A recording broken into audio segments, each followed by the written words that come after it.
එතකොට මෙන්න මේ සාපේක්ෂ පරමාණුක ස්කන්ධය. සාපේක්ෂ පරමාණුක ස්කන්ධය කියලා කියන්නේ යම් මූලද්‍රව්‍ය පරමාණුක ස්කන්ධය. දැන් මෙතන තියෙන එක නැතුව මම කියලා පෙන්නන්නම් මෙහෙම.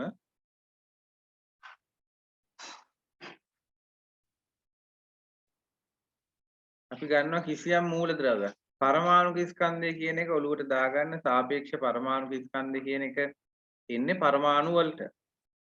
පරමාණු මූලද්‍රව්‍ය වලට වෙනත් අයත් එක්ක බන්ධන හදාගත්ත අයට O2 N2 H2O ඊළඟට NaCl ඒ වගේ අයට නෙමෙයි සාපේක්ෂ පරමාණුක ස්කන්ධයේ අර්ථ දක්වන්නේ O කියන මූලද්‍රව්‍ය එහෙම නැත්නම් පරමාණු H ඊළඟට N ඊළඟට Cl ඒ වගේ මේ මූලද්‍රව්‍ය එහෙම නැත්නම් පරමාණු මම මේක කලිනුත් ඔයාලට පැහැදිලි කළා පරමාණුව මොකද්ද අණුව මොකද්ද කියන එක. දැන් සාපේක්ෂ පරමාණුක ස්කන්ධය කියන්නේ ඒක පරමාණු වලට. අපි මෙතන ගන්නවා යම් මූලද්‍රව්‍ය පරමාණුක ස්කන්ධය. යම් මූලද්‍රව්‍ය පරමාණුක ස්කන්ධයක් ගන්න. යම් මූලද්‍රව්‍ය පරමාණුක ස්කන්ධය. ඊළඟට ඒක බෙදන්න ඕන. ඒක වෙන එක්කෙනෙක්ට සාපේක්ෂව තමයි මේ පරමාණුක සාපේක්ෂ පරමාණුක ස්කන්ධය කියන නමේම තේරුම තියෙනවා. සාපේක්ෂයි. කාට හරි සාපේක්ෂයි. කාට සාපේක්ෂවද කියන එක අපි පාඩම ආරම්භයේදී කතා කළා. මෙන්න මේ මෙයාගේ ස්කන්ධය කාට සාපේක්ෂවද ප්‍රකාශ කරන්නේ පරමාණුක ස්කන්ධ ඒකකය. සරලව අපි එහෙම ලියා ගන්න පුළුවන්. පරමාණුක ස්කන්ධ ඒකකය. ඒකකය යම් මූලද්‍රව්‍ය පරමාණුක ස්කන්ධය බෙදෙනවා පරමාණුක ස්කන්ධ ඒකකේ. එහෙම නැත්නම් අපි ඔකට කියනවා යම් මූලද්‍රව්‍ය පරමාණුක ස්කන්ධය පරමාණුක ස්කන්ධ ඒකකයට දරන අනුපාතයක්. ඔය ලැබෙන උත්තරයට අපි කියනවා අදාළ පරමාණුවේ සාපේක්ෂ පරමාණුක ස්කන්ධය. සාපේක්ෂ පරමාණුක ස්කන්ධය. එතකොට මෙතන සාපේක්ෂ පරමාණුක ස්කන්ධය ගත්තාම මේක ඕනෑම පරමාණුවකට වළංගුයි. එතකොට මේ උඩ වෙනස් වෙන්නේ මේ දෙන පරමාණු. සෝඩියම් පරමාණුවක නම් මෙතන උඩට එන්න ඕන සෝඩියම් පරමාණුක ස්කන්ධය. බෙදනවා පරමාණුක ස්කන්ධ ඒකකේ. මෙතන අහන්නේ මැග්නීසියම් පරමාණුවක සාපේක්ෂ පරමාණුක ස්කන්ධය නම් මෙතන උඩට එන්න ඕන මැග්නීසියම් පරමාණුක ස්කන්ධය බෙදනවා පරමාණුක ස්කන්ධ ඒකකේ. ඒත් මේකේ අගයන් අපි කියවනේ දෙනවා කියලා සාමාන්‍ය වරහණක් ඇතුලේ. එහෙම දෙනවා සෝඩියම් සමානයි 23යි. මැග්නීසියම් සමානයි 24යි. ඔහොම අගයන් ටිකක් දෙනවා. නමුත් මේක අපිට අවශ්‍ය වෙනවා සමහර ගැටලු දෙනවා. එහෙම මේ අර විදිහට සෝඩියම් 23යි මැග්නීසියම් 24යි කියලා දීලා වෙන ගැටලු හදන්න එනවා. 98ක් විතර එහෙම එනවා. නමුත් මේ ප්‍රකාශයේ දීලා මේකෙන් සාපේක්ෂ පරමාණු ස්කන්ධය අහන්න එන අවස්ථාවක් තියෙනවා. ඒකත් අපි දැනගෙන ඉන්න ඕන. ඒක තමයි චුට්ටක් අපහසු. මොකද ඒකේ බෙදන්න කරන්න තියෙනවා. ලේසියෙන් බෙදන ක්‍රමය ලේසියෙන් බෙදන්න දන්නවා නම් වැඩේ ලේසි. එහෙම නැත්නම් චුට්ටක් එතන බෙදීමේදී හිරවීමක් වෙනවා. මේ කෙසේ වෙතත් මෙන්න මේ ප්‍රකාශය මතක තියෙන්න ඕන. සාපේක්ෂ පරමාණු ස්කන්ධය කියලා කියන්නේ යම් මූලද්‍රව්‍ය පරමාණුක ස්කන්ධය බෙදන්න ඕන පරමාණුක ස්කන්ධ ඒකකේ. හරිද? ඊට පස්සේ අපි ගත්තොත් මේ පරමාණුක ස්කන්ධ ඒකකයේ වෙනුවට පරමාණුක ස්කන්ධ ඒකකය කියන්නේ මොකක්ද? අපි ඒකත් ආරම්භයේදී කතා කළා. පරමාණුක ස්කන්ධ ඒකකය කියන්නේ මොකක්ද කියලා බැලුවොත් බලමු මොකක්ද කියලා. පරමාණුක ස්කන්ධ ඒකකය.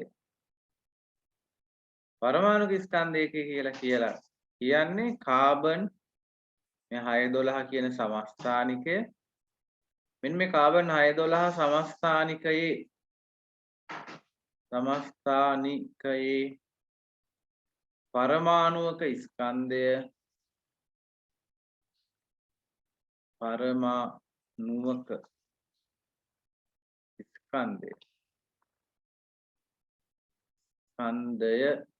ස්කන්ධයෙන් 12න් එකක් කියලා තමයි කියන්නේ. ස්කන්ධයෙන් 12න් එකක්. ඒකට තමයි අපි කියන්නේ පරමාණුක ස්කන්ධ ඒකකය. කාබන් 6 12 සමස්ථානිකයේ පරමාණුක ස්කන්ධයෙන් 12න් එකක්. එතකොට දැන් මෙන්න මේතන තියෙන මෙයාව අයින් කරලා අපිට ඕන මේක දාන්න පුළුවන්. එහෙම වෙන අවස්ථාවක් තියෙනවා. මෙන්න මෙතන මේ දෙන්නම එක්කෙනෙක්නේ. පරමාණුක ස්කන්ධ ඒකකයේ කියන එක්කෙනාම තමයි කාබන් 6 12 සමස්ථානිකයේ පරමාණුක ස්කන්ධයෙන් 12න් එකක් කියලා කියන්නේ. කාබන් 6 12 සමස්ථානිකයේ පරමාණුක ස්කන්ධයෙන් 12න් එකක් කියලා කියන්නේ පරමාණුක ස්කන්ධ ඒකකයටම තමයි. එහෙමනම් අපිට අවශ්‍ය නම් මෙන්න මේ පරමාණුක ස්කන්ධ ඒකකය අයින් කරලා මේක මෙතෙන්ට දාන්න පුළුවන්. එහෙම තියෙනවා. මේක තමයි මේ තිරේ මෙතන තියෙන්නේ. මෙතන තියෙන්නේ ඒක. සාපේක්ෂ පරමාණුක ස්කන්ධ කියලා කියන්නේ මූලද්‍රව්‍ය පරමාණුක ස්කන්ධේ කාගේ හරි එක බෙදනවා කාබන් 612 සමස්ථානිකයේ පරමාණුක ස්කන්ධයෙන් 12න් එකක්. සමස්ථානිකය කියන වචනේ නැතත් කමන්නේ මෙතන කාබන් 612 කියන එක තියෙන නිසා. එතකොට මෙන්න මෙයාගේ පරමාණුක ස්කන්ධයෙන් 12න් එක. එහෙම නැත්නම් මේක අයින් කරලා අපිට දාන්න පුළුවන් කිව්වා පරමාණුක ස්කන්ධ ඒකකේ. ඔය දෙන්නගේ අනුපාතය තමයි සාපේක්ෂ පරමාණුක ස්කන්ධය කියලා කියන්නේ. කිසියම් මූලද්‍රව්‍ය පරමාණුක. එතකොට සාපේක්ෂ පරමාණුක ස්කන්ධය මොකක්ද කියලා ලියන්න ඇහුවොත් මේක ලියන්න පුළුවන් නම් ලියන්න. එහෙම නැත්නම් මේක එතන ලියලා තිබ්බත් ගැටලුවක් නැහැ.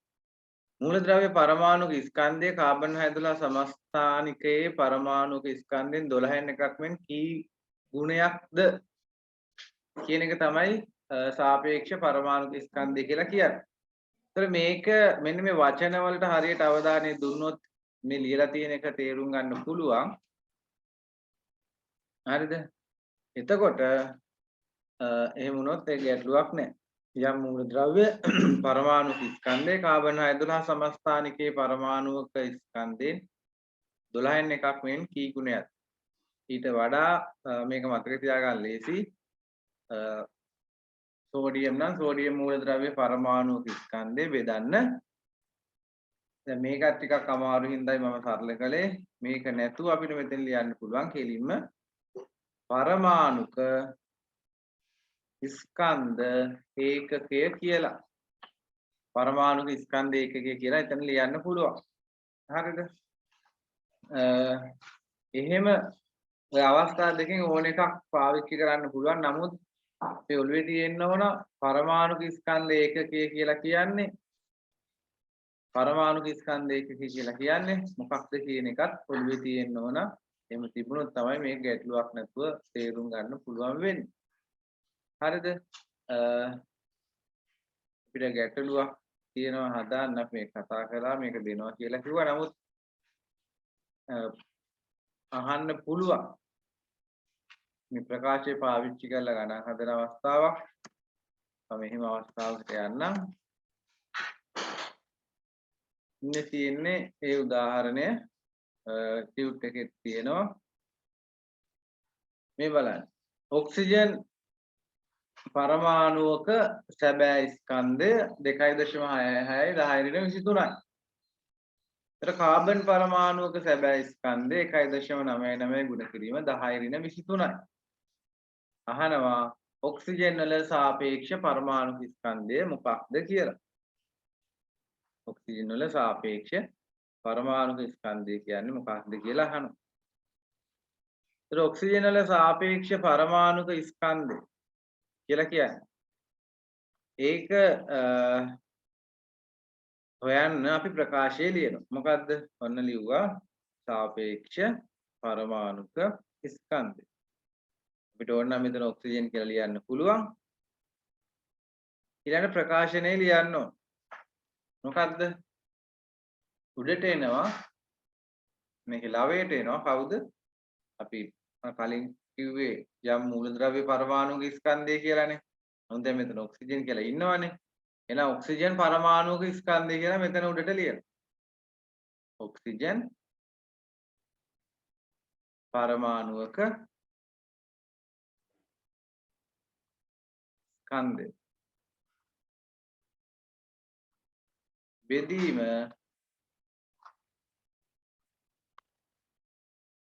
මෙතන එන්නේ මෙතන තියෙන්නේ මෙතන අපිට ඕන නම් පරමාණුක ස්කන්ධ ඒකකයෙන් බෙදන්න පුළුවන්. පරමාණුක ස්කන්ධ ඒකකයෙන් බෙදන්න පුළුවන්. නමුත් කෙලින්ම පරමාණුක ස්කන්ධ ඒකකයක් දීලා නැහැ. ඒක හොයාගන්න වෙනවා. ඒක අපි අනිත් ක්‍රමයට යනවා. මොකද්ද? කාබන් 612 සමස්ථානිකේ පරමාණුක ස්කන්ධය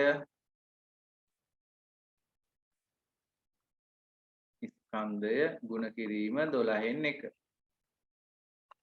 ඔන්න ඔකට ආදේශ කරන්නයි යන්නේ. හරිද?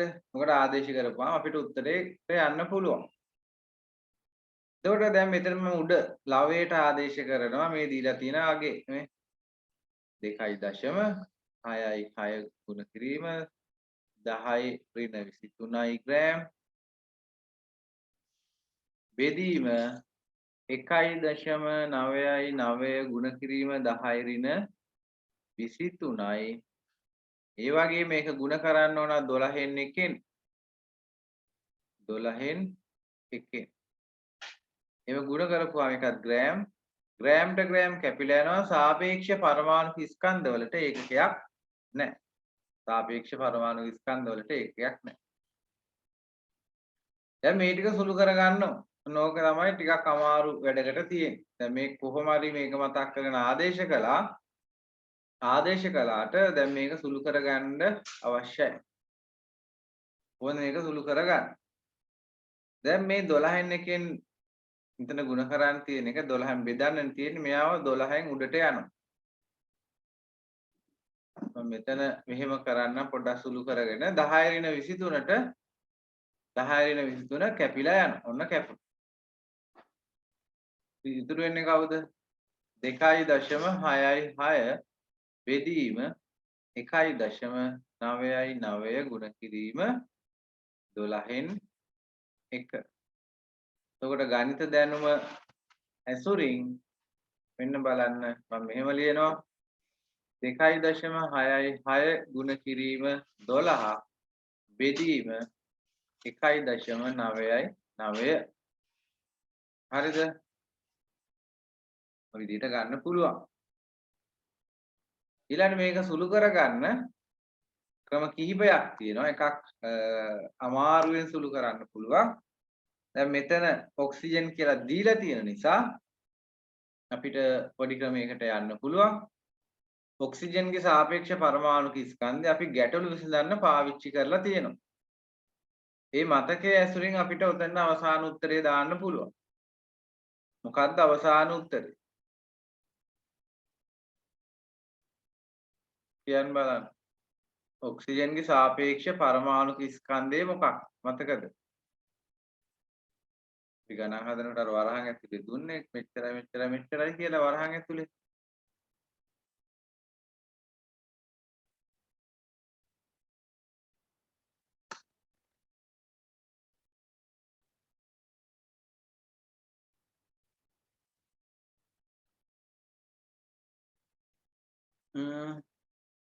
හරි. 16යි කියලා මතකයි නේද? ඔක්සිජන්ගේ ඔය ගණන් හදනකොට දුන්නා කාබන් 12යි හයිඩ්‍රජන් 1යි ඔක්සිජන් 16යි එහෙම දුන්නානේ.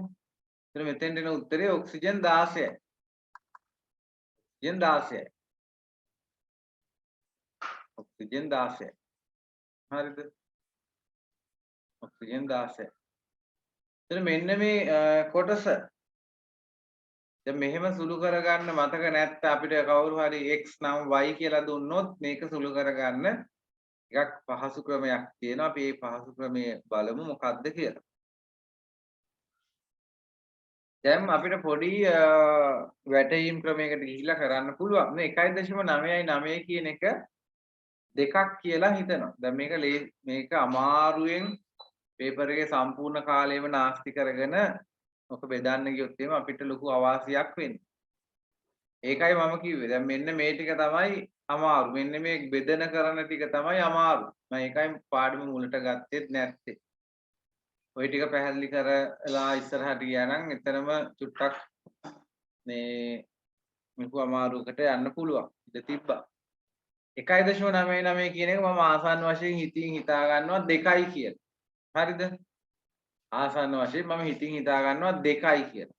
ඒතර 1.99ට 2යිනේ කියලා නම් හිතුවේ. ආසන්න දෙකට සමානයිනේ. ඒ ගොඩවල් 1යි 12ට 6යි. 2.66 6න් ගුණ කරනවා. 6 වරක් 6 කීයද 36යි. 6 වරක් 6 36යි 3යි 9යි 6 වරක් 2 12 14 15යි 15.96 කියලා එනවා. 15.96 කියලා ගයක් එනවා. 15.96ත් වටයපුවාම කීයද 16යිනේ. වටේලා තියන්නේ අපිට ගොඩක් වෙලාවට සාපේක්ෂ පරමාණු ස්කන්ධ දශම වලින් එන්නේ ක්ලෝරින් 35.5යි. ඒ හැර අනිත් අය පූර්ණ සංඛ්‍යා තියෙන්නේ. ඒ ඔන්න අපි ගත්ත ලේසි ක්‍රමයකින් උත්තරේ 16යි කියලා. එතකොට මෙන්න මේ පියවරවල් මෙතන ලියන්න අවශ්‍ය නැහැ. මේ පියවරවල් මෙතන ලියන්න අවශ්‍ය නැහැ. 1.99 අපි හිතින් හිතාගත්ත 2යි කියලා. එතකොට මෙතන 2යි තියෙන්නේ. 2 කොටවල් 1යි 12ට 6යි. මේක 6න් ගුණ කරපුවාම මෙහෙම අගයක් එනවා. 15.96ක්. ඒක වටේලා පූර්ණ සංඛ්‍යාවට තියෙනවා 16යි කියලා. ඒක ගොඩක් දුරට පහසුයි ඔය ගැටලු විසඳන්න. එහෙම නැත්නම් ඕක දශම ලියාගෙන බෙදන්න ගියොත් එහෙම පේපර් එකේ අනවශ්‍ය කාලයක් නාස්ති වෙනවා ගාන හදා ගන්නත් බැරි වෙයි. ඒ නිසා මේ ක්‍රමය පාවිච්චි කරලා බලන්න. හරිද? ওই වගේ අවස්ථාවකදී. හරි. එතකොට ඔතන මම ටියුට් එකේ මෙන්න මේ කොටසට අදාළව ගාන හදා ගන්න මේක දිහා බලාගෙන අපි සාපේක්ෂ පරමාණු ස්කන්ධ කියන්නේ මොකක්ද කියලා ලියුවද?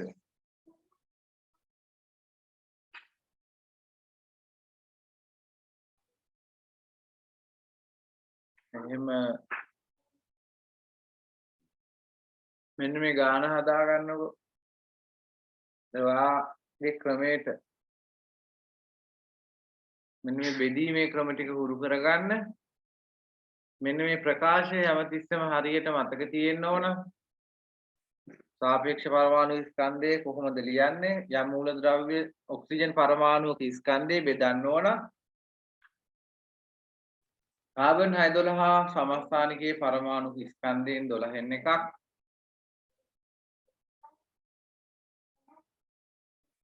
ඊට පස්සේ ඔන්න ඔය විදිහට බෙදලා ගත්තාම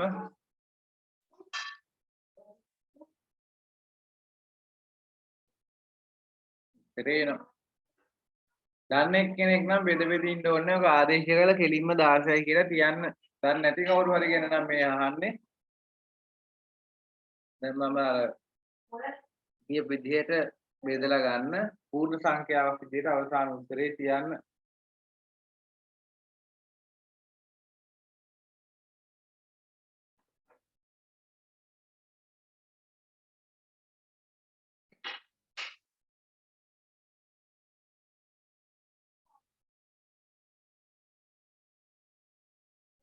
හරිද මේක පිටපත් කරගත්තා නම් මේක හදලා පුරුදු වෙන්න. මේ උදාහරණ කීපයක් තියෙනවා අපිට හදන්න. මේ ටික හදලා බලමු.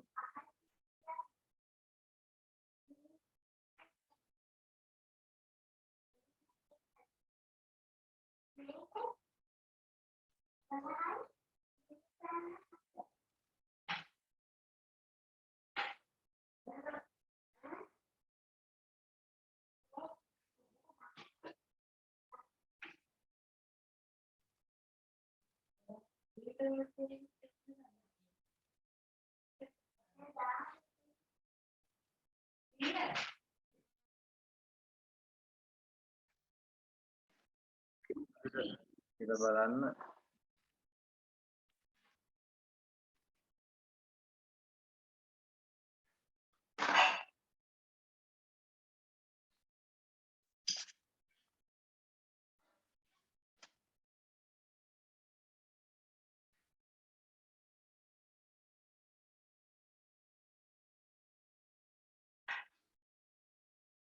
සාපේක්ෂ පරමාණු ස්කන්ධය සම්බන්ධයෙන් ওই විදියට ගානක් එන්න පුළුවන් එන්න නැහැ කියලා කියන්නේ එන්න බෑ කියලා කියන්නේ එන්න පුළුවන් ආවොත් හරියට ගණිත දැනුම පාවිච්චි කරලා හදන්න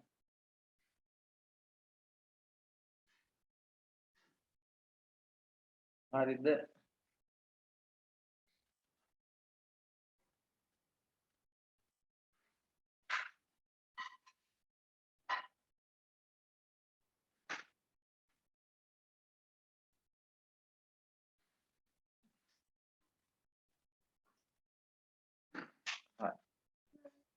අපි ඊළඟ වර්ගයට ගියොත් දැන් මේකත් බලමු මේ විදිහටම හදන්නේ කොහොමද කියලා.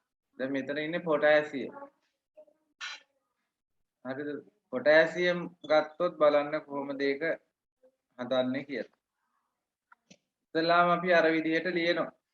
සම්බන්ධය ලියනවා. මොකක්ද කියලා. පොටෑසියම් වල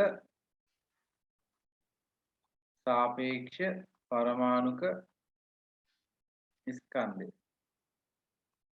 සමානයි පොටෑසියම් වල සාපේක්ෂ පරමාණු ස්කන්ධය සමානයි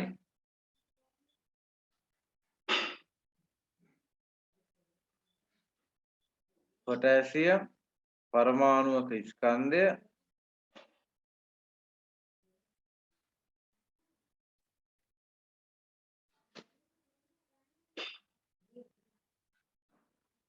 බෙදීම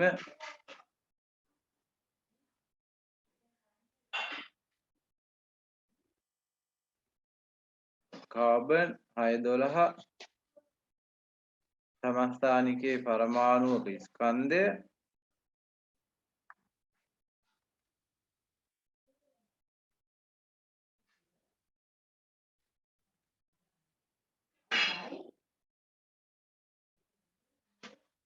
ගුණ කිරීම 12න් එකනේ. මොන බලන්න ආදේශ කරන විදිය. මෙතන බලන්න පොටෑසියම් වල දීලා තියෙන අගය 6.4යි 7.6 ගුණ කිරීම 10 ඍණ 23යි.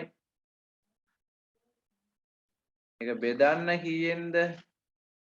මෙතන දීලා තියෙන 1.9යි. කාබන් මේකට ආදේශ කරන්න තියෙන කාබන් පරමාණු ස්කන්ධය කීයද දීලා තියෙන 1.9යි 9 ගුණ කිරීම 10 ඍණ 23. දෙන්නම ග්‍රෑම්ට ග්‍රෑම් කැපිලා යනවා. ගුණ කිරීම 12න් එක. එතකොට මේ හරේ තියෙන්නේ මොනවද පරමාණු ස්කන්ධ ඒකකේ. පරමාණු ස්කන්ධ ඒකකේ තමයි මෙතන හරේ තියෙන්නේ. එතකොට දැන් මේක සුළු කරන්න ඕන 10 ඍණ 23ට 10 ඍණ 23ක් කැපිලා යනවා. මං කිව්වා මේ 12න් එකෙන් මෙයාව ගුණ කරනකොට මේ 12 උඩට යනවා ගණිතයේ දැනුම අතුරින් 6.4යි 7යි 6 ගුණ කිරීම 12 බෙදීම 1.9යි 9 නේ තියෙන්නේ. එතකොට දැන් මේක සුළු කරගන්න කිව්වා මං කිව්වා මේක 2යි කියලා ගන්න ඕන. මේක 2යි කියලා ගන්න දෙවරක් 1යි දෙවරක් 6යි. ඊට පස්සේ ඕක 6න් ගුණ කරලා උත්තරේ මෙතෙන්ට දාන්න ඕන. 6.4යි 7යි 6 6න් ගුණ කරන්න. ඊට පස්සේ ඒක පූර්ණ සංඛ්‍යාවක් විදිහට අපිට තියන්න පුළුවන්. අපිට උත්තරයක් එනවා 38.856 කියලා. මේක වෙන තැනක හදාගන්න මෙතන ලියන්න එපා. දැන් මේක වටේපුවාම කීයද? එහෙම වටේරම තියන්න. එතකොට හරි උත්තරේ එනවා 38.856 පූර්ණ සංඛ්‍යාවට වටේපුවාම 39යි. එතකොට මේක මෙතන ලියන්න අවශ්‍ය නැහැ. මේක වෙනස් කඩදාසියක ලියන්න. අන්න උත්තරේ 39යි. නැත්තම් දශම බෙද බෙද ඉන්න ගියොත් ඕක 1.99න් බෙදන්න ගියොත් අමාරුවේ වැටෙනවා. නිසා මේ ගැටලුවේදී ඔය ක්‍රමේ පාවිච්චි කරන්න 1.99 කියන එක 2 කියලා වටේලා 12 බෙදන්න 6යි දැන් 6.476 ගුණ කරන්න 6න් 38.856ක් කියලා අගයක් කරනවා. ඒක වටේපුවාම 39 බවට පත් වෙනවා. අන්න උත්තරය අපිට ලැබෙනවා 39ක් කියලා. එතකොට පොටෑසියම් වල සාපේක්ෂික පරමාණු ස්කන්ධයත් 39ම තමයි. හරිද? ඒතර මේකත් පිටපත් කරගන්න මේ හදන ක්‍රමය එන්න මේ ගැටලුව හදන ක්‍රමය හරියට පුරුදු වෙන්න. හරිද? දැන් පුරුදු පුහුණුනොත් බය වෙන්න දෙයක් නැහැ. මේකත් පිටපත් කරගෙන කියන්න.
පිටපත් කරලා කියන්න.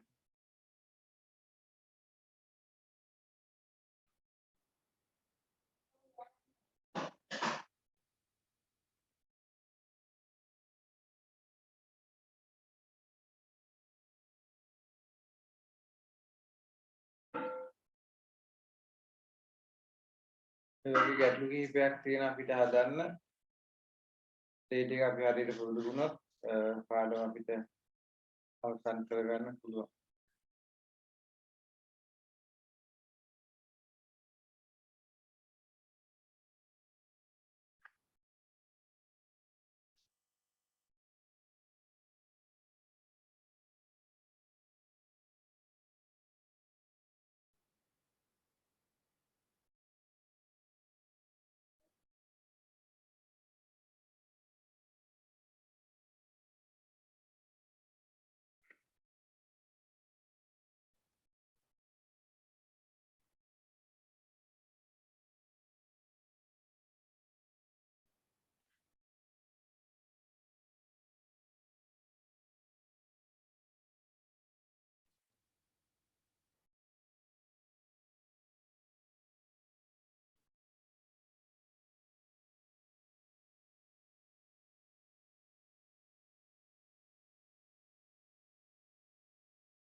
හරි.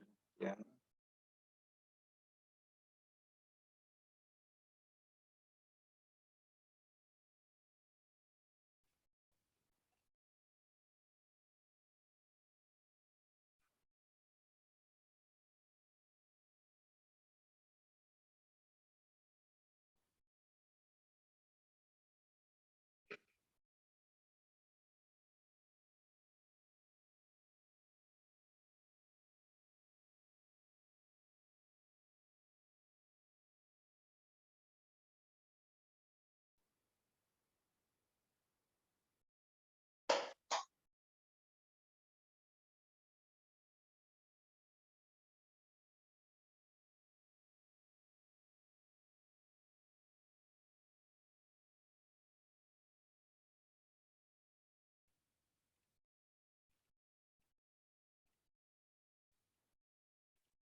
හරිද?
හරිනේ.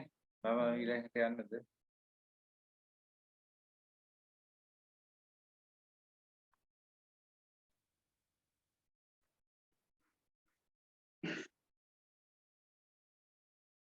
ඔය විදිහට හොයලා තියෙනවා. මෙතන හොයාගන්න එක තමයි අමාරු වැඩේ. මෙතන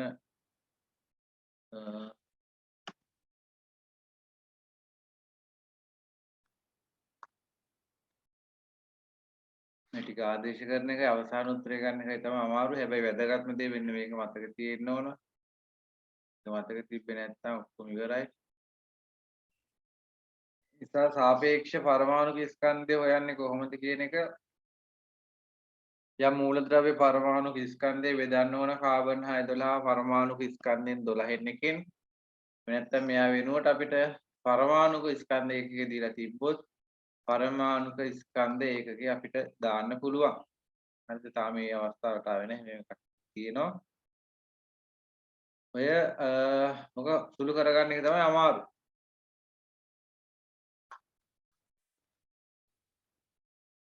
දැන් මෙතන ටික වෙනස් විදියකට තියෙනවා. හරිද? දැන් අර සාමාන්‍ය ක්‍රමයට නෙමෙයි ටිකක් වෙනස් විදියකට. අපි ඒක හදන හැටි බලමු.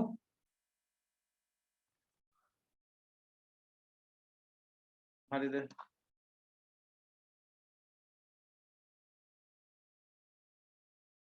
මෙතන මේ කියලා තියෙන්නේ A කියලා එක්කෙනෙක් ඉන්නවලු. එයාගේ පරමාණුක ස්කන්ධය අර කාගේද? කාබන් 612 පරමාණුක ස්කන්ධයේ 8 ගුණයක්. හරිද? අපි ලියමුකෝ ඉස්සලම් ප්‍රකාශය. A හි සාපේක්ෂ පරමාණුක ස්කන්ධය. ඒකේ සාපේක්ෂ පරමාණුක ස්කන්ධය කියලා ලියුවා. හරිද? ඊට පස්සේ බලන්න ඒකේ සාපේක්ෂ පරමාණුක ස්කන්ධය ඊළඟට මෙන්න මෙතන උඩට ගන්නවා මම ඒකේ පරමාණුක ස්කන්ධය. ඒකේ පරමාණුක ස්කන්ධය එන්න ඕන. පරමාණුක ස්කන්ධය. ඒක බෙදන්න ඕන කාගෙන්ද? කාබන් 612 සමස්ථානිකයේ පරමාණුක ස්කන්ධය ගුණ කිරීම 12න් 1. දැන් හරි ප්‍රශ්නයක් තියෙනවා අපිට මෙයාලගේ ස්කන්ධ දීලා නැහැ. එතකොට ඒගේ පරමාණුක ස්කන්ධය මෙන්න මේ කාබන් 612 පරමාණුක ස්කන්ධය වගේ 8 ගුණයක්. එතන මම ඒගේ පරමාණුක මෙහිම සංකේතාත්මකව ගන්නම්. ඒගේ පරමාණුක ස්කන්ධය ගත්තොත් එයාගේ ස්කන්ධය අරයට සාපේක්ෂවනේ කියන්න වෙන්නේ කාටද මේ කාබන්ගේ පරමාණුක ස්කන්ධය අපි ගත්තොත් x කියලා. හරිද?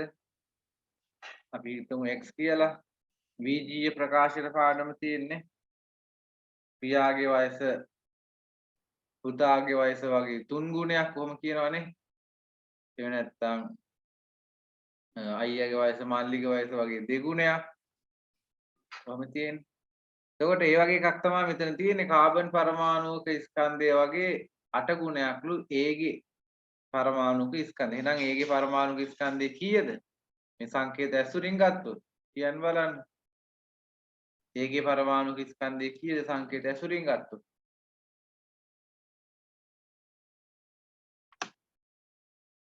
chat එකට හරි දාන්න. කාබන්ගේ පරමාණු ස්කන්ධය වගේ 8 ගුණයක්ලු. අනේ ටික හරියට කියව ගන්න ඕන. කියව ගත්තොත් බය වෙන දෙයක්. ඒකේ පරමාණු ස්කන්ධය මම අහන්නේ සංකේත ඇසුර කීයද?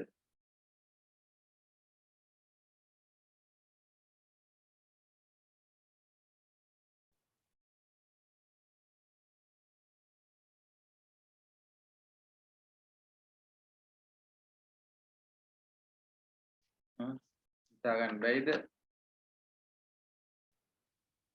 එතන මේ කියලා තියෙන ප්‍රකාශනයට අවධානය දෙන්න. කාබන් 612 සමස්ථානිකයේ පරමාණුක ස්කන්ධය මෙන් 8 ගුණයක් තමයි කාගේ ස්කන්ධයද ඒගේ ස්කන්ධය. ඒකට මෙතෙන්ට එන්න ඕන 8යි x කියලා. එහෙනම් ඒගේ ස්කන්ධය ඒගේ පරමාණුක ස්කන්ධය 8යි x කාබන්ගේ x. අපි බලමු මේක ආදේශ කරන විදිය. ඒගේ පරමාණුක ස්කන්ධය 8යි x කියලා අපි හිතාගත්තා. කාබන්ගේ x කියලා ගත්තා. එතකොට ඒක ආයි 12න් එකකින් ගුණ කරන්න එපා. මේ බලන්න x x කැපිලා යනවා. ආයි මෙන්න මෙහෙම දෙයක් මෙතන ඉතුරු වෙනවා. 8 ගුණ කිරීම 12. මේ 12 උඩට යනවනේ නේ 12. ගණිතයේ ඇතුලින් ගත්තොත් 12 උඩට යනවා 8 වරක් 12 96යි කියලා අවසාන උත්තරයක් එනවා පහසුවේ. හරිද? 96යි කියලා එනවා. හරිද? ඒකත් හදාගන්න. මෙන්න මෙතන මම වෙනම එකක් තියෙන්නේ. සාපේක්ෂව අරගෙන තියෙන්නේ. කාබන්ට සාපේක්ෂව ඒකේ ස්කන්ධය. ඊට මෙන්න මෙතන ආදේශ කරලා තියෙනවා. ඒ ටික බලලා ආදේශ කරන්න. හදලා ඉවර නම් කියන්න. පිටපත් කරගන්න ගණන් ටික ඔක්කොම පුරුදු වෙන්න ඕන.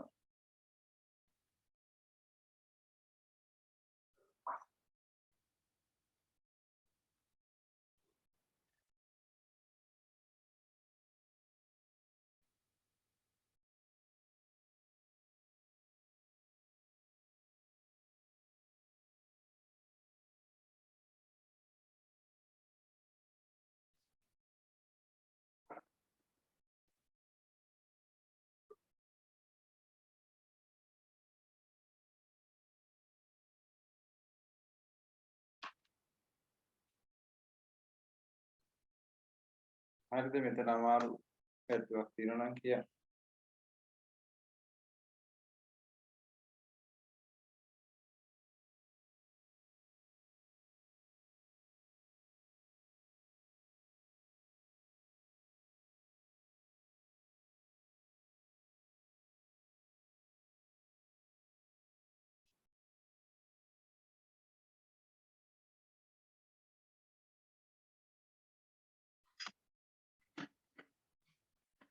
ඉවත් කරගත්තා නම් ඉවරයි කියලා කියන්න.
හරිද? කියන්න.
හරිද?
මෙතන පොඩි වෙනස් විදිහකට තියෙන්නේ.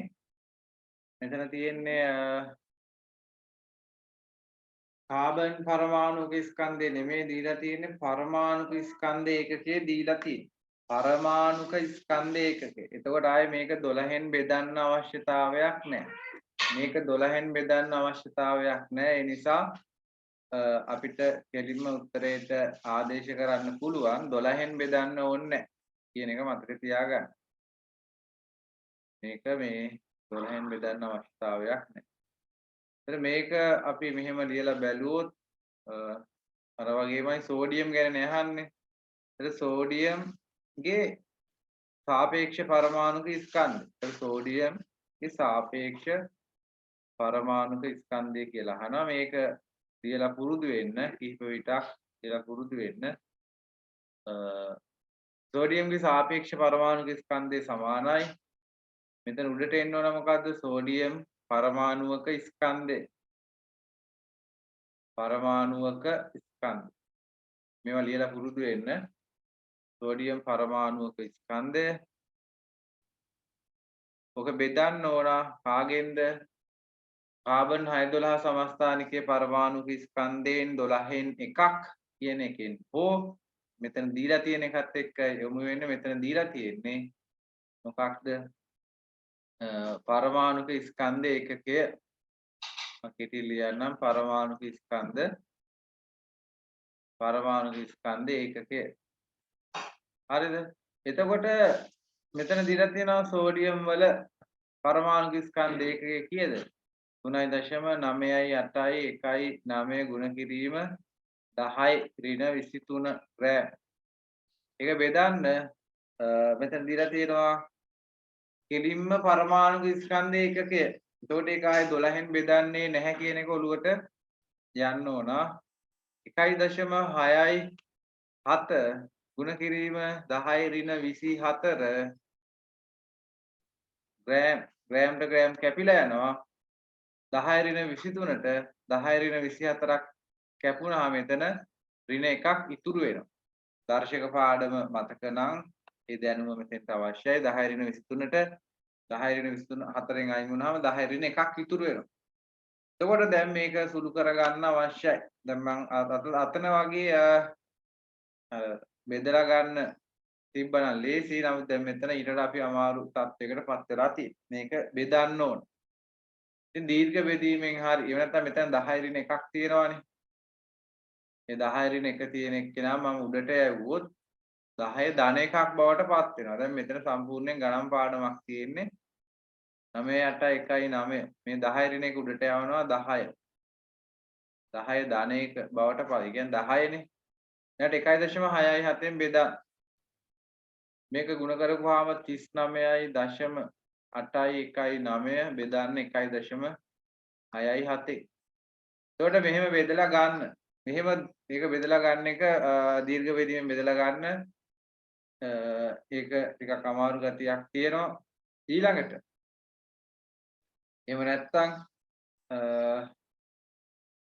සෝඩියම්ගේ සෝඩියම්ගේ සාපේක්ෂ පරමාණුක ස්කන්ධය කීයද? ඒක මතක නම්. දැන් මෙතන සෝඩියම් කියලා දීලා තියෙන හින්දා අපිට මේක බෙදන්න නැතුව උත්තරයක් දාන්න පුළුවන්. සෝඩියම්ගේ සාපේක්ෂ පරමාණු ස්කන්ධය කීයද කියන්න මතක නම්? සෝඩියම්ගේ සාපේක්ෂ පරමාණු ස්කන්ධය කීයද?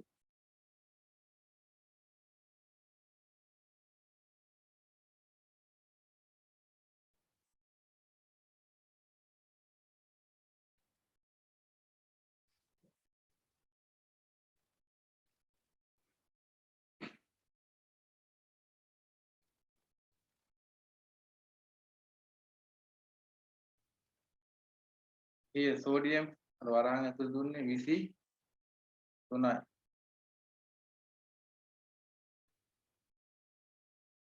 උත්තරේ 23යි කියලා දාන්න. එතකොට හරි. එතකොට ඔයාගේ මතකයිනේ. එතකොට ඒක ඔතෙන්ට දාන්න තියෙන්නේ. ඒ වගේ අවස්ථා එනවා ලේසියෙන් දාගන්න පුළුවන් බෙද බෙද කාලේ නාස්ති අමාරු වෙටෙන්න එපා. දැන් අර මූලද්‍රව්‍ය දන්නේ නැත්තම් එයා මූලද්‍රව්‍ය වුණත් එයාගේ සාපේක්ෂ පරමාණු ස්කන්ධ දන්නේ නැත්තම් එහෙම වුණොත් ඒක ඔතෙන්ට මේ අර කලින් හදපු ලේසි ක්‍රමයේ පාවිච්චි කරන දැන් මේ මෙතන නම් ඊට ගැලපෙන ලේසි ක්‍රමයක් නැහැ මේක දීර්ඝ බෙදීමෙන් බෙදන්න වෙනවා. හරිද? ඒ දැනුම පාවිච්චි කරලා බෙදලා ගන්න. හැබැයි කාලේ නාස්ති වෙනවා. ඒ හින්දා කාලය පිළිබඳ සැලකිලිමත් වෙන්න. හරි. අපි යමු ඊළඟ අවස්ථාවට.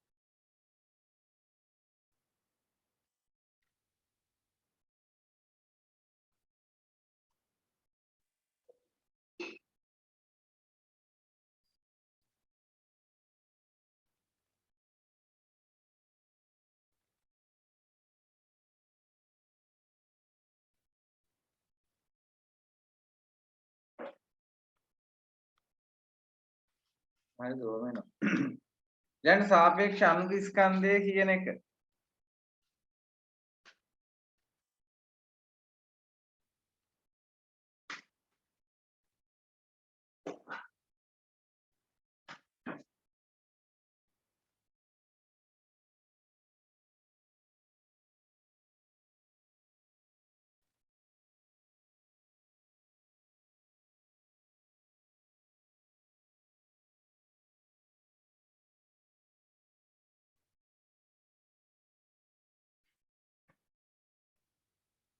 සාපේක්ෂ අණු ස්කන්ධය කියන එක අර කතන්දරේම තමයි. ඒකේ වෙනසක් වෙන්නේ පරමාණුව කියන එක නෙමෙයි. ඒකේ වෙනසක් වෙන්නේ අපි දෙනවා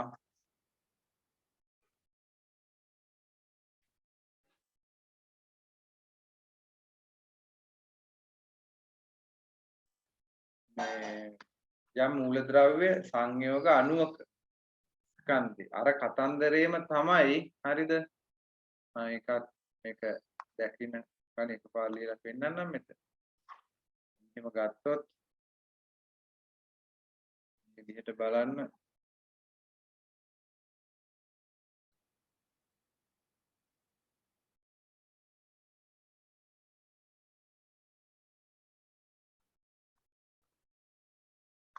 මෙහෙම ගත්තොත් මේ යම්කිසි සංයෝග අණුවක ස්කන්ධය. සංයෝග එහෙම නැත්නම්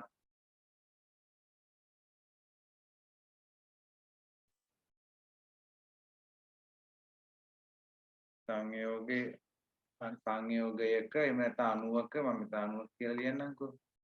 අණුවක සාපේක්ෂ අණුක ස්කන්ධ. එහෙම නැත්නම් සාපේක්ෂ අණුක ස්කන්ධය කියලා විතරක් ගමු. ඒතර මේකේ අර වගේමයි ලවයට එන්නේ කවුද?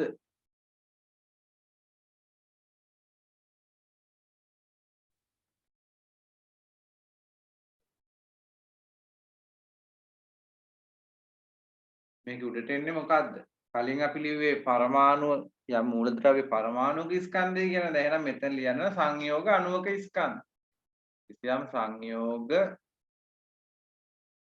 අණුවක ස්කන්ධය කියලා මෙතෙන්ට එනවා. යම් සංයෝග අණුවක ස්කන්ධය.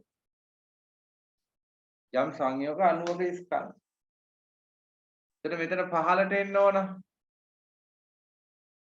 එතන පහළට එන්න ඕන. අර කලින් එකමයි. ඒක වෙනසක් නැහැ. මොකද්ද?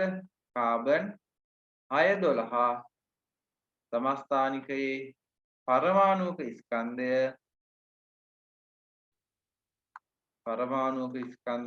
ගුණ කරනවා 12න් එකෙන්. එහෙම නැත්නම් අපි කියනවා පරමාණුක ස්කන්ධයක කියන්නේ යාට දරන අනුපාතය. අන්න යාට දරන අනුපාතයක තමයි කියන්නේ ඔය සම්බන්ධයට කියනවා සාපේක්ෂ අණුක ස්කන්ධය කියලා. සාපේක්ෂ අණුක ස්කන්ධ. සාපේක්ෂ අණුක ස්කන්ධ. සංයෝග අණුක ස්කන්ධය බෙදීම කාබන් 612 පරමාණුක ස්කන්ධ. පැහැදිලිනේ? හරි. ඊළඟට අපි බැලුවොත් මෙන්න මෙහෙම දෙයක්.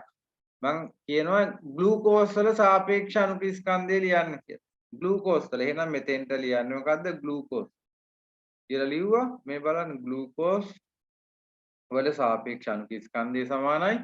මේක මකනවා මම මෙතෙන් ලියනවා ග්ලූකෝස්. ග්ලූකෝස් අණුක ස්කන්ධය බෙදෙනවා කාබන් 612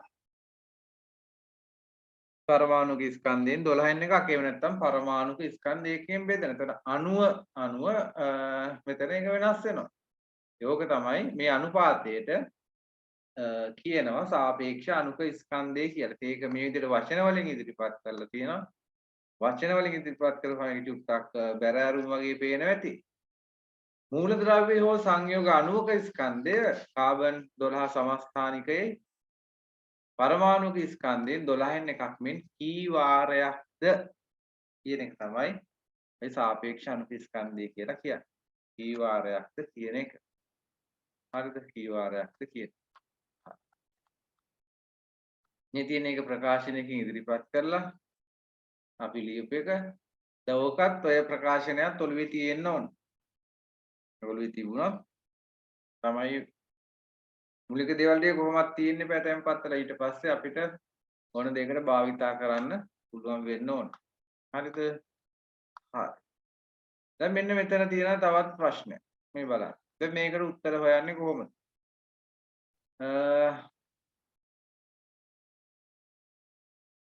ඔක හදලා මට පින්තූරයක් දාන්න පුළුවන්. ඔක හදපු විදිය බලන්න. අර මම කලින් කියපු ක්‍රමයට හදන්න සාපේක්ෂ පරමාණු ස්කන්ධවල බෙදෙන ක්‍රමයක් කිව්වේ. ඒ බෙදෙන ක්‍රමයට මේක බෙදලා මට හදලා ෆොටෝ එකක් පින්තූරයක් WhatsApp එකට දාන්න පුළුවන් නේ. ඔක ටියුට් එකේ තියෙනවා. එහෙම නැත්නම් පොතේ හරි මේක හදලා මේකේ පින්තූරයක් මට දාන්න හදපු විදිහ බලන්න. අමාරු නම් කියන්න.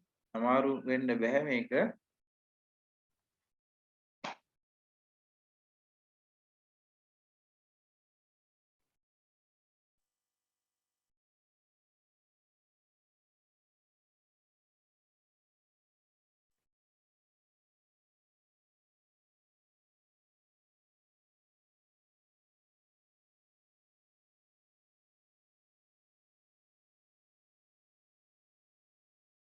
ඔක හදලා ෆොටෝ එකක් මට දාන්න. අද පිළිච්ච බලා ගන්න. ඔක අර බෙදෙන ක්‍රමය මම කිව්වා ලේසි ක්‍රමයක් තියෙනවා. ඒ ක්‍රමය පාවිච්චි කරලා බෙදලා බලන්න.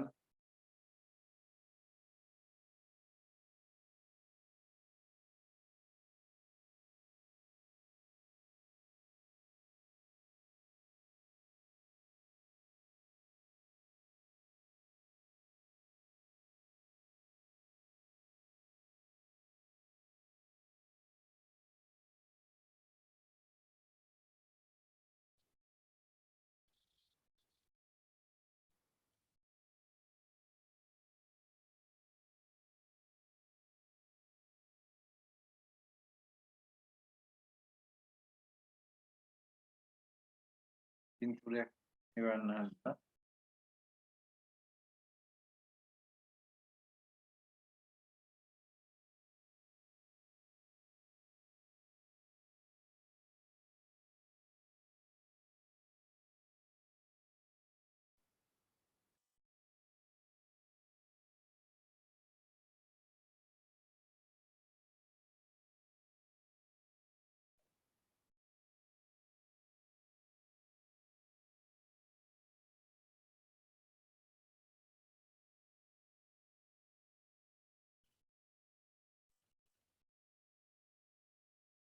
හරි.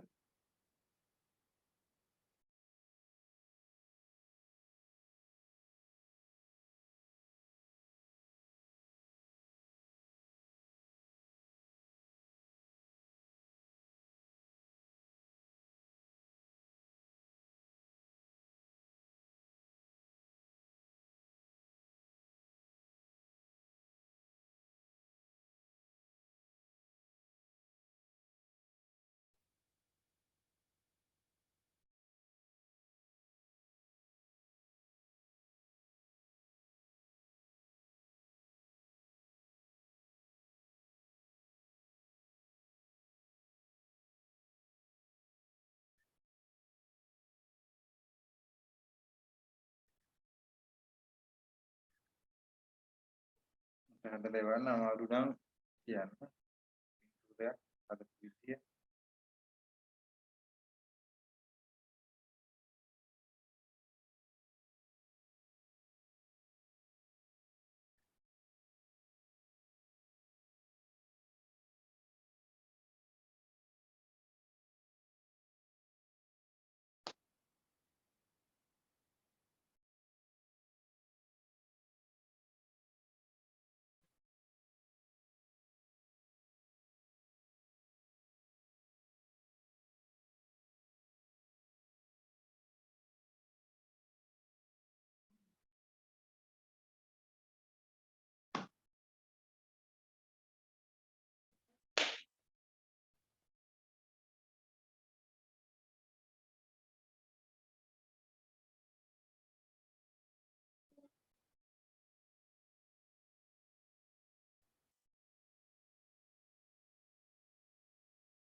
අමාරු වැඩේ.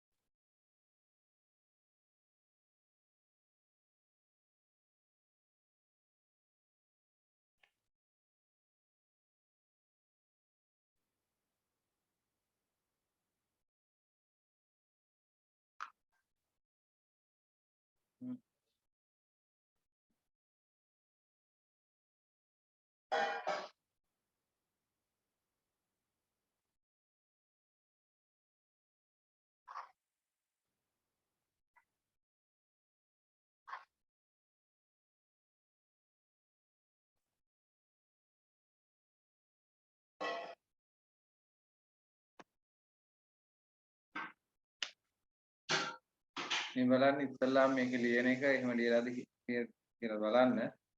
අහලා තියෙන ප්‍රශ්නේ මම ලියනවා කාබන් ඩයොක්සයිඩ් වල සාපේක්ෂ අණුක ස්කන්ධ. සාපේක්ෂ අණුක ස්කන්ධ.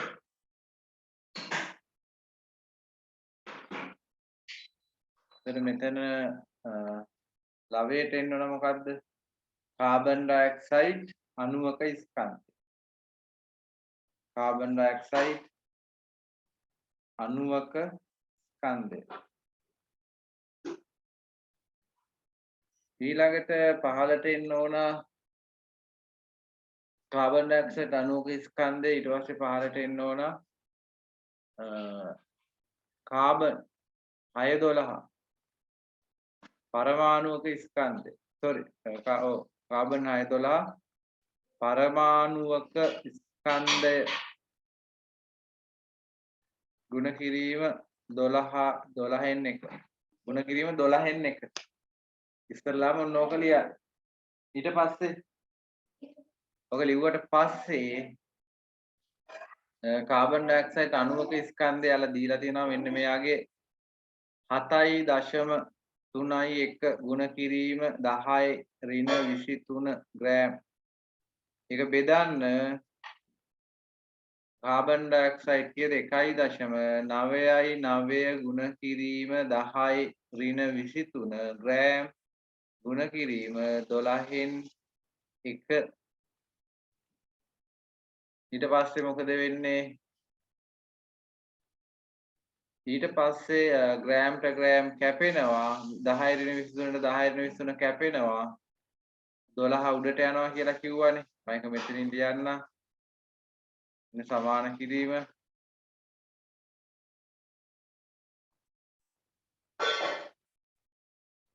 7.31 ගුණ කිරීම 12 බෙදීම 1.99. එතන මම මේක ගන්න කිව්වා මෙන්න මේ විදිහට. කොයි විදිහටද? මෙතන 2යි කියලා ගන්න කිව්වනේ. 2යි කියලා ගන්න කිව්වා. දෙවරක් 1යි දෙවරක් 6යි. ඔන්න ඔය ක්‍රමේ පාවිච්චි කරන්න. එතකොට බෙදා ගන්න ලේසි. 7.31 6න් ගුණ කරන්න. ගුණ කරපුවාම අපිට ලැබෙනවා 43.7යි 6ක් කියලා. මේක වටේලා තියන්න පූර්ණ සංඛ්‍යාවකට වටේලා තියන්න 43.6 43.8 කියන එක වටේකුවාම 44ක් කියලා ලැබෙනවා. උත්තරේ 44ක්. අන්න කාබන් ඩයොක්සයිඩ් වල සාපේක්ෂ අණුක ස්කන්ධය අපි අර අනිත් ක්‍රමයට ලේසි ක්‍රමයට හැදුවත් 44 තමයි අපිට එන්නේ. ඒ උත්තරේ 44යි. මේක හැදුවද නැද්ද කියන එක චුට්ටක් දැනුවත් කරන්න කියන්න.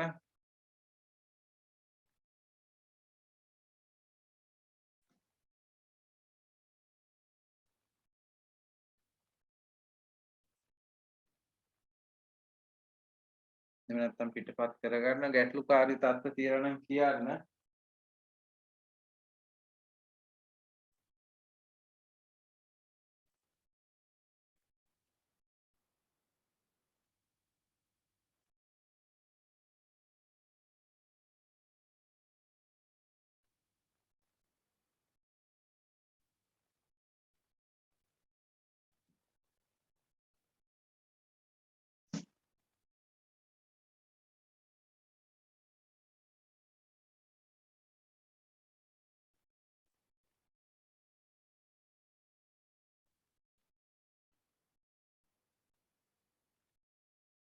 බලමු.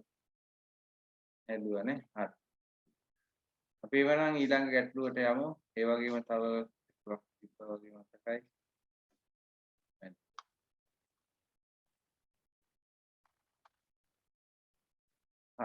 ඒක විතරයි එතන ගැටලුවකට තියෙන්නේ. ඊට පස්සේ අර සාමාන්‍ය ක්‍රමයට සාපේක්ෂ අණුක ස්කන්ධ හොයන ඒ ගැටලු ටික තියෙන අපි ඒ ටික හැදුවානේ. මම ප්‍රශ්න කිහිපයකට යනවා මේ පාඩම අවසානයේ තියෙන ඔය ටියුට් එකේ නෑ මේ ප්‍රසන්ටේෂන් එකේ අවසානයේ තියෙන ගැටලු ටිකට යනවා. ටියුට් එකේ මොන හරි අපහැදිලි තැන් තියෙනවා නම් මට කියන්න.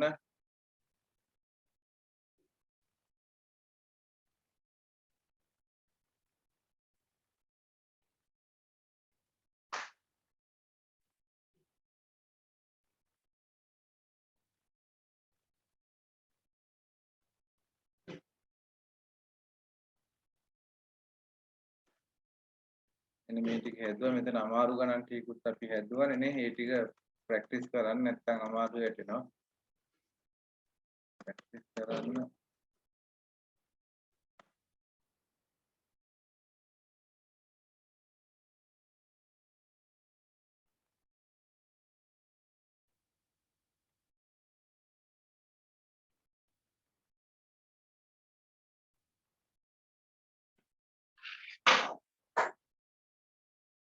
දැන් මෙතන පේනවා ඇති ප්‍රශ්න කීපයක් මේ ස්ක්‍රීන් එකේ ලකුණු කරන්න. අපැහැදිලි ප්‍රශ්නක් තියෙනවා. නමුත් පැහැදිලි ප්‍රශ්න ටික බලමු. මතක් කරගමු නැත්නම්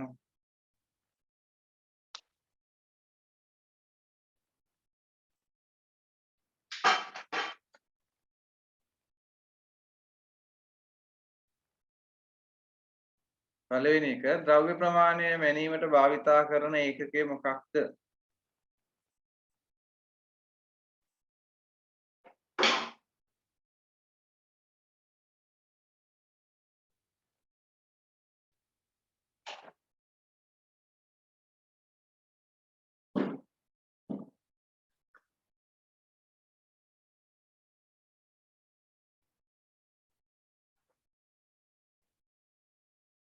ද්‍රව්‍ය ප්‍රමාණය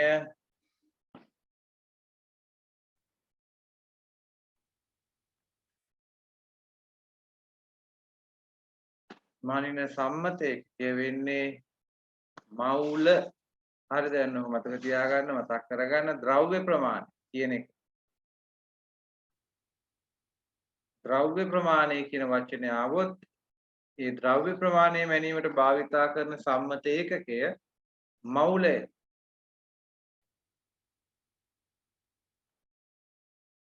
හරිද මවුල? ද්‍රව්‍ය මවුලයක ස්කන්ධය මොකද්ද? ද්‍රව්‍ය මවුලයක ස්කන්ධය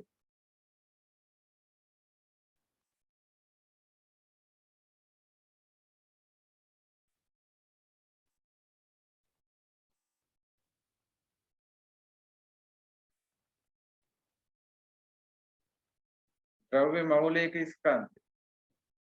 මේකේ වචන ටික බලන්න මොනවද කියලා. කැමති උත්තරයකට ටිකක් අඳින්න හරි හෝ වැරදි දෙන්න කියලා.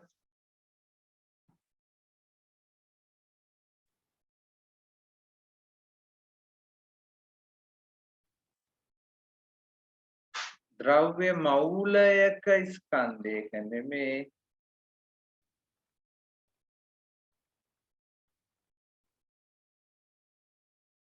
මොකක්ද ද්‍රව්‍ය මවුලයක ස්කන්ධයට අපි කියන්නේ මෞලික ස්කන්ධය. ඕනෑම ද්‍රව්‍ය මවුලයට ග්‍රෑම් වලින් මෞලික ස්කන්ධය කතා කළා. ඒ අමතක කරලා තියෙන දේවල් මතක් කරගමු. ද්‍රව්‍ය මෞලික ස්කන්ධය නැත්නම් මෞලික ස්කන්ධය කාබන් 612 සාපේක්ෂ පරමාණු ස්කන්ධයේ ග්‍රෑම් 12යි. එනි වැරදි.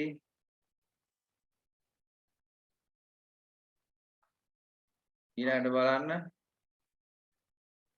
මූලද්‍රව්‍ය පරමාණුක ස්කන්ධය. අන්න මූලද්‍රව්‍ය පරමාණුක ස්කන්ධය කාබන් 612 සමස්ථානිකයේ පරමාණුක ස්කන්ධයෙන් 12න් එකක් මෙන් කී වාරයක්ද කියලා කියන්නේ මොකක්ද? හොඳට බලන්න.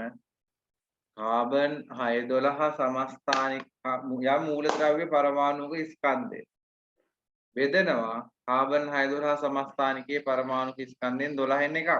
ඔය බෙදෙන එක අපි අන්තිමට අද කතා කරපු ප්‍රශ්නේ තියෙන්නේ. ඒක බලන්න උත්තරේ ලකුණු කරන්න බලන්න.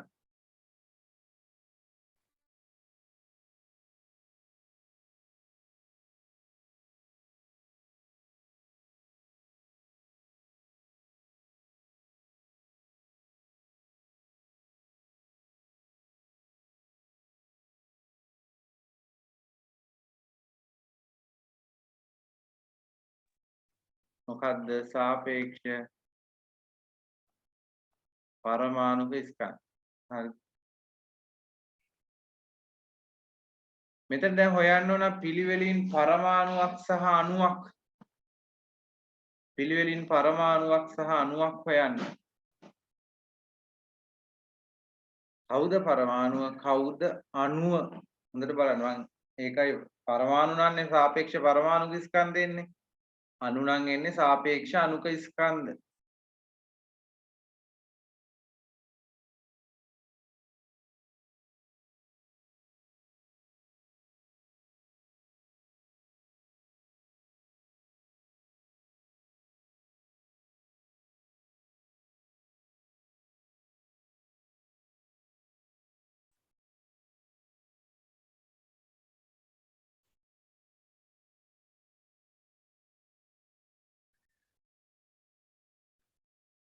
මේක ලේසි එකක් පරමාණුවක් අණුවක්.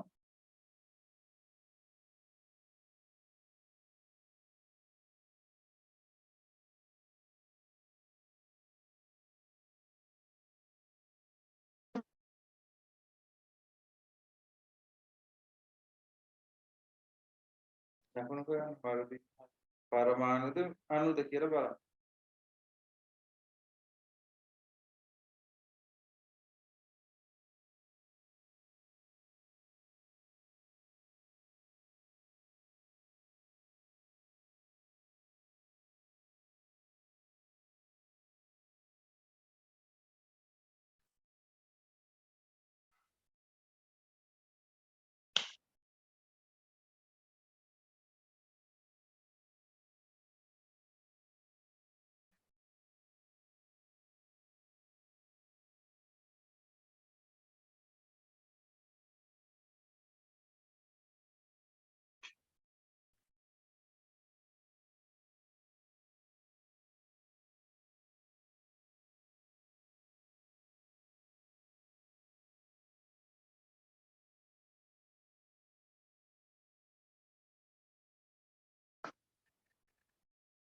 හරි.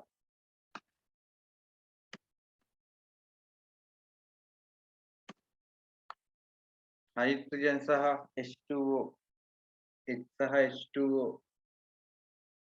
ඉතින් මෙතන වෙනත් ප්‍රශ්නයක් අහලා තියෙනවා බලන්න. කැල්සියම් කාබනේට් වල සූත්‍රය. ඒතර කැල්සියම් කාබනේට් වල සූත්‍ර අපිට අවශ්‍යයි ගැටළු විසඳන්න. ඒ නිසා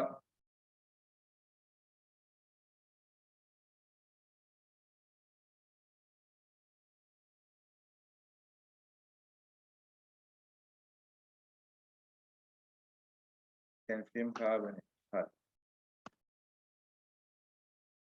යම් ද්‍රව්‍ය මවුලයක අඩංගු දැන් මේක පේන්නේ නැතුව ඇති ඒක අවගාඩ්‍රෝ සංඛ්‍යාවක් 6.02 ගුණ කිරීම 1023ක් එතන තියෙන්නේ. හරිද?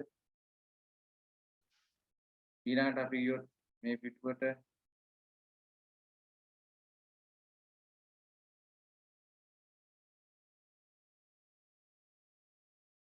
CH3COOH මෙතන තියෙන සූත්‍රය තමයි CH3COOH සාපේක්ෂ අණුක ස්කන්ධය. ආට දැනුම ඒක මතක නම් ආට ගාන හදන්න නැතුව උනත් උත්තරයට යන්න පුළුවන්.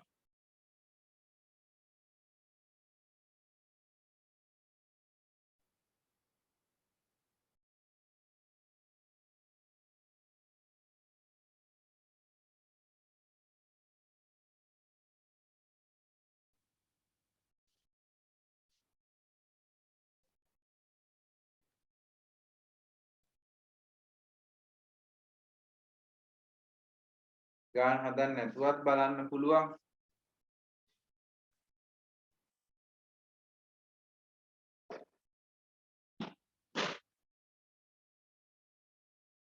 CH3COOH සාපේක්ෂ අණුක ස්කන්ධය.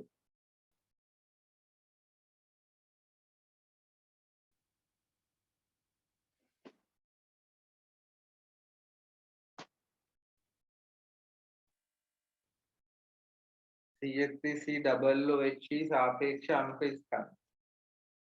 ගාන හදන්න නැතුව උනත් උත්තරයට යන්න හැකියාවක් තියෙනවා.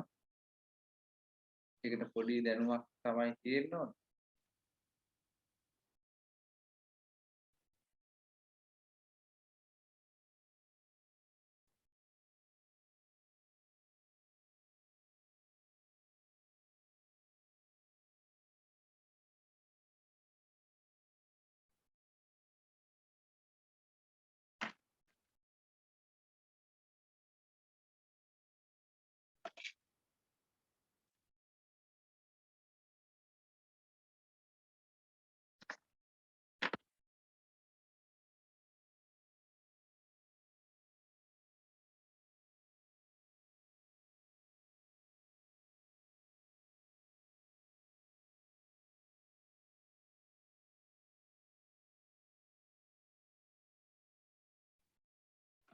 සංඛ්‍යාවක් හදන්නකො.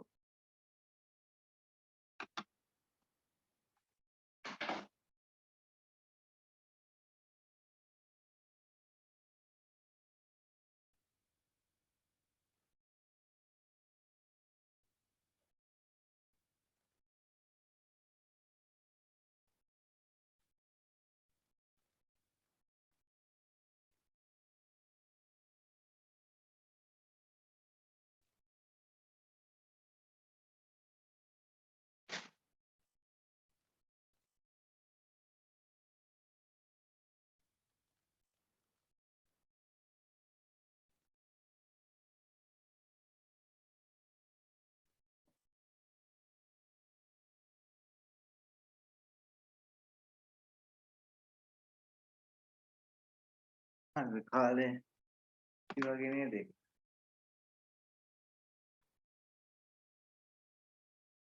CH3COOH නේ. පළවෙනි කාරණය තමයි සාපේක්ෂ අණුක ස්කන්ධය. සාපේක්ෂ අණුක ස්කන්ධය කියපුවාම මතක තියාගන්න ඒකට ඒකකයක් නැහැ. සාපේක්ෂ අණුක ස්කන්ධයට ඒකකයක් නැහැ. මේ තුනකට තියෙනවා ඒකක. එයා කෙලින්ම උත්තරේ මේක කියලා තෝරා ගන්න පුළුවන්. ඔක්කොම 60යිනේ. එකතු කරන්න දෙයක්වත් නැහැනේ. සාපේක්ෂ අණුක ස්කන්ධයට ඒකකයක් නැහැ. උත්තරේ 60යි. ඊළඟ ග්ලූකෝස් ග්‍රෑම් 180ක ඇති අණු මවුල ගන්න. මවුල කීයක් තියෙනවද?